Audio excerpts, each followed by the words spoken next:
Okay, we're back. Here's the dehydrator, and listen, it's not very noisy, so let's turn it off. Let's see if the green onions are ready. Yep, you hear that?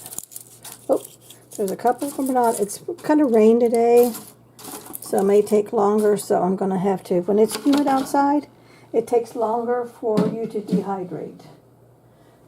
So some of them are dry, there's a lot of wet pieces, moist.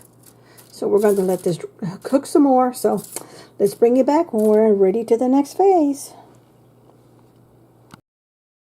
Okay, we're back for the second phase. I would do the third phase, but I got to get ready for work. So I just got the green onions off the dehydrator. Gonna get myself some mason jars.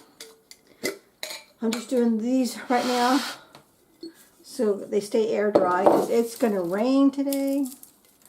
Oh, you know what? That one's moist. Always feel before you put anything in a dry jar that make sure that all of it, every bit of it is dry.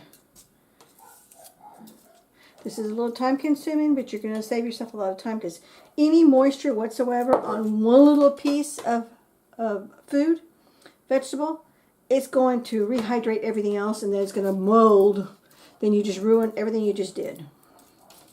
So just do a quick through, just slide it through your fingers to see if there's any moisture. Like this one had just a little bit of moisture right there, but that'll go back in the dehydrator. But all these are dry. Yes, time consuming, but that's okay. Then I'm going to seal this in the jar, hand tight it, and then tonight when I get home off of work, I'll be able to come to the next phase where we're going to put it all in the blender. I'm actually going to use my coffee bean grinder because I like that grinder a lot better because it does it into a really fine powder. So we'll bring you back when we come to that next phase. Okay, we're back. We're just going to now grind the green onions. You can do them in the little strips when you dry them. It's totally up to you how you want to do it. Okay. And then just stick them into your little chopper blender, whatever you have it is, that you're going to powder them. Okay. Or you can do it in the little slices, which I just use my scissors and I chop them up into really bite-sized pieces. This way, this method goes by a lot faster, and they dry a lot faster, and they chop a little bit faster.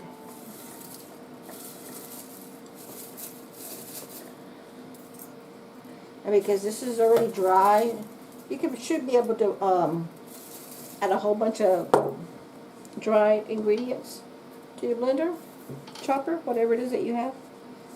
I keep on, oh, I dropped it. Oh, well, it's gone. Okay, so we're just going to use our little Ninja chopper. This is my handy dandy one that I like to go to because it's just enough for small batches. Got a bigger family, use a bigger machine.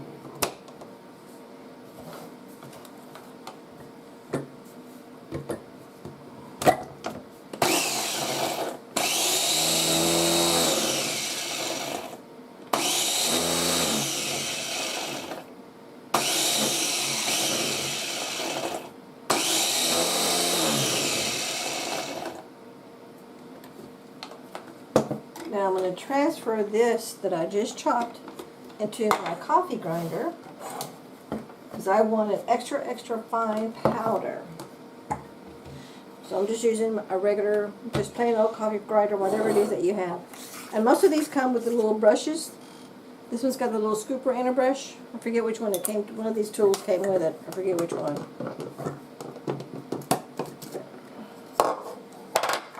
And I'll show you in just a second what this looks like.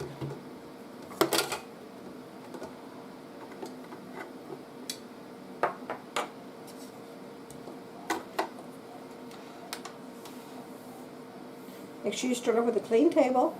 If you have clean table, clean hands, you can do what I'm doing because you're not cross-contaminating anything.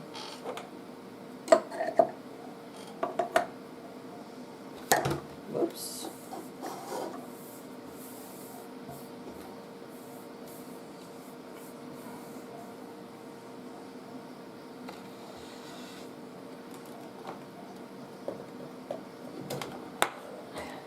And you see the little pieces there?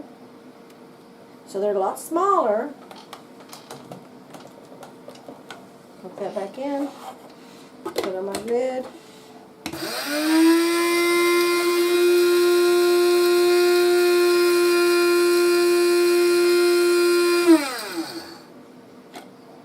Now be careful because a lot of this brings a lot of powder. And then like if you're doing peppers, you want to make sure you stay away from that. Let it sit there until all the powder evaporates.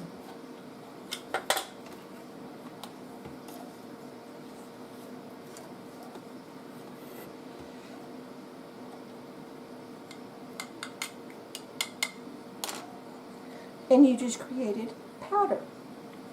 So I'm going to put this into my jar.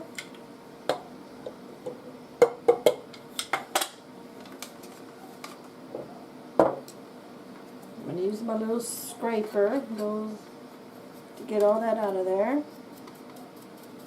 And if this is still not powder enough that you want, just put it back through another cycle and blend it some more. But as far as I'm concerned, I think I'm good to go with that. Because if you see that, that's really good fine powder. See that? So we're going to continue doing this, and we'll bring you back when I show you how much faster this next phase of this type of onion is. Actually, we'll do it right now, because it doesn't really matter. I already took those out. This is the ones that are chopped.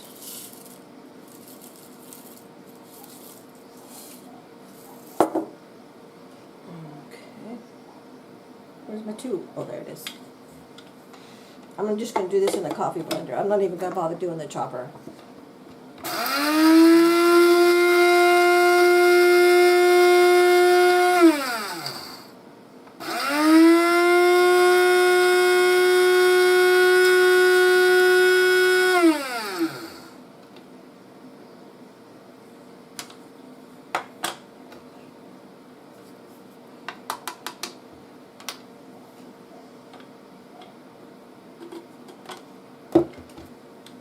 And see, I chopped it all up, made it into a fine powder. Look at that. Nice, nice, nice. Man, they smell so good. Onion, these are green onions. This is the top part of the onions as you're growing them. You could either grow just plain green onions, or you can use the top of the stalks of the onion of your regular bulb of onion grows and use that. And they're also called chives, green onions, however you want to do it. It's all the same product. Man. Onion, onion, onion. So you can use this powder to like sprinkle over like me and hubby. Hubby doesn't care for onions at all. I love them, and I love to cook and season and flavor with them. So I can sprinkle this as I'm cooking or sauteing, whatever, because it's a powder. So as long as there's liquid or water in there, it's going to moisturize itself and bring the flavor and voice up the flavor to it. And as the heat comes to it, it's going to have the flavor. What there's a word? Emulsify the flavor into your food, and you're going to love it. It's going to be great. And then for those, like with me and him not liking it on a dish, I can just sprinkle some of this on top of my cooked or like raw salad, my eggs, anything that I want to put. I just sprinkle on top, and I have a little onion flavor without having to have the actual pieces of onion on it. Okay, so I'm going to do all this, and then we'll bring you back to the last phase, and we'll do the comparison for everything, okay? We'll bring you back. Okay, we just turned 5 quart jars into 2, well actually 1 1/4 pint jars of dehydrated kale and chives to extend the shelf of your storage area, and also to save on freezer space by not freezing them and rehydrating it, then powdering it, and then you add it to anything that you want to cook, bake, or eat raw, such as put some kale powder into your smoothies as you're making them, through the extra nutrition from the kale. Any vegetables that you have, you can dehydrate and then powder, and then add them to whatever it is that you're adding. The chives, hubby doesn't like chives, doesn't like the onion flavor and all that. I do, so I can sprinkle this on my plate as I finish making my recipe, or I can actually just add it to my recipe when my recipe calls for onion powder or onion salt. And you can add salt to this and make your own green onion / chive, because that's what these are. That's why it's so green. And to your recipes for whatever they call for. Now I wanted to show you, as your vegetable gets older, because technically herbs only last about 6 months. Anything under that, they start to really lose their potency and nutrition. So as you can see, there's color change. This is one that's older, and this is the newer one. And I just saying the same thing. I just use it because I don't know how many times I've used the recipe, and I was just like 1/2 of a teaspoon shy of completing the recipe. And I'm not going to waste this because it's going to be there. It's still going to be nutritious. It's just not going to be as nutritious as it is when it's fresh. And that's the reason for the color change. But to me, that doesn't bother me none because I've got the label and I'm good to go. And this usually only lasts less than 6 months, so I'm good to go with that. I know I'm pretty sure this because the last 2 months we've had some medical issues, so I have been doing a lot of baking. This is why this is a lot more decolored. It's because it's already starting to lose its nutrient. It's still, when I open the jar, it still smells very much like kale, just like this kale, just not as strong and not as potent. So I just want to give you a heads up on what the reason for the two-tone.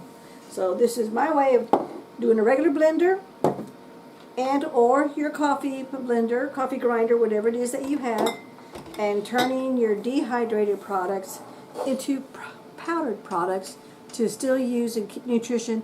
And this is a great way for you to add nutrition to your children's foods and them not know that they've been added, and they're still getting all the nutrition that they need for their daily recommended dosage. Thanks so much for watching. We'll catch you in the next video. Take care now. Bye-bye.